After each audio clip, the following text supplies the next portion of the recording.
Assalamualaikum warahmatullahi wabarakatuh. Jumpa lagi dengan channel kami Sulawesi Family. Ya kawan-kawan, hari ini saya akan bercerita sedikit tentang cara saya menanam cabai, mulai dari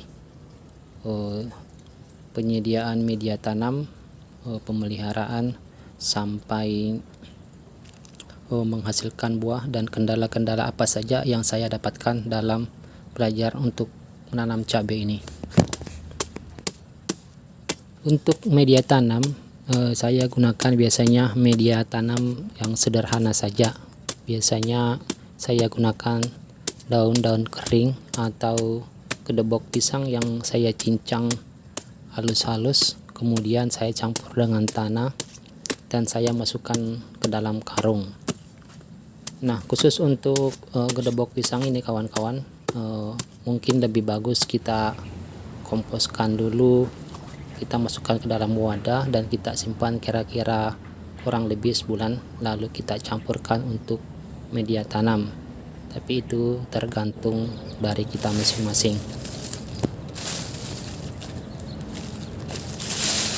Nah, di sini saya memang menggunakan karung bekas kawan-kawan, seperti karung bekas terigu atau beras yang ukuran 25 liter sebagai pengganti polybag, karena di tempat saya harga karung seperti ini cukup terjangkau, yaitu 500 perak per biji.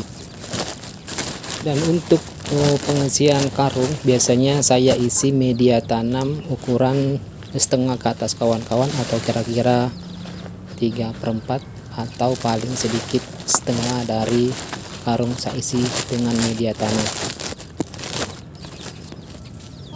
Setelah pengisian media tanam, biasanya karung-karung ini saya susun dengan jarak 35 cm atau 40 cm antara karung ke karung. Untuk penanaman bibit cabai biasanya saya lakukan di sore hari, dan bibit-bibit cabai saya ini biasanya saya tanam rata-rata berumur kurang lebih sebulan lalu saya pindah tanam ke media karung.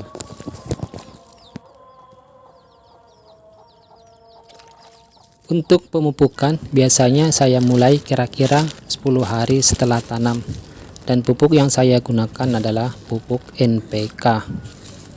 Jadi pupuk NPK ini saya larutkan ke dalam air kira-kira 10 liter. Saya kasih 3-4 sendok pupuk NPK, lalu saya siram ke tanaman cabai.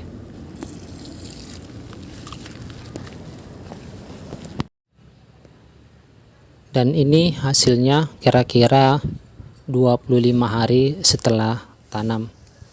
Dengan menggunakan pupuk NPK, alhamdulillah pertumbuhannya sangat bagus. Dapat kita lihat daunnya begitu lebar dan warna daunnya hijau-hijau.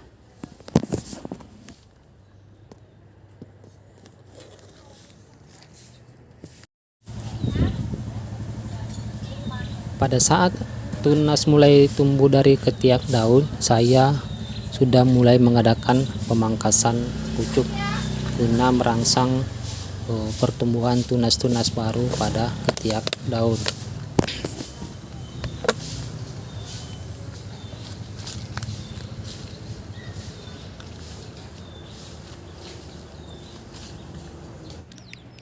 Pada saat usia cabai berumur kira-kira hampir 3 bulan kurang lebih, di sini cabai mulai mengeluarkan buah, dan pada saat itu saya sudah mulai mengadakan pencegahan untuk mencegah hama seperti lalat buah.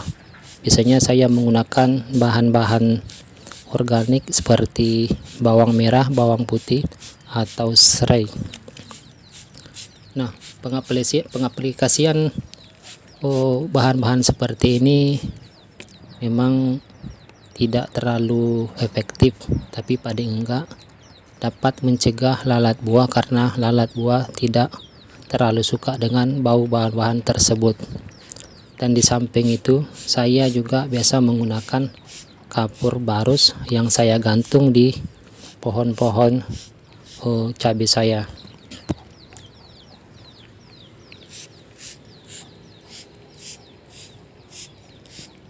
Untuk mencegah populasi lalat buah ini kawan-kawan, memang alangkah bagusnya jika kita pasang perangkap lalat buah. Khusus untuk perangkap lalat ini kawan-kawan, memang banyak di pasaran, salah satunya adalah Petrogenol.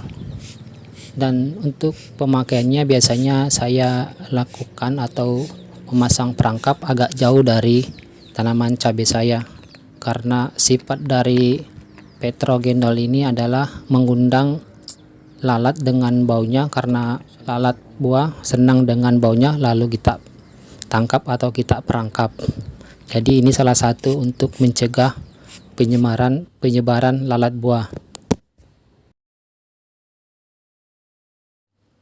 Buah cabai yang terserang lalat buah ini kawan-kawan biasanya dimulai dengan adanya bintik hitam. Lama-kelamaan buah ini akan busuk dan rontok.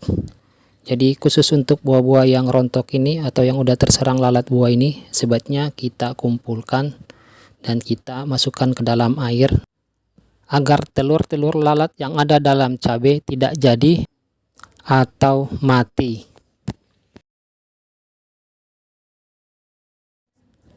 Dan lebih bagus lagi jika buah yang telah terserang ini kita bakar atau kita musnahkan.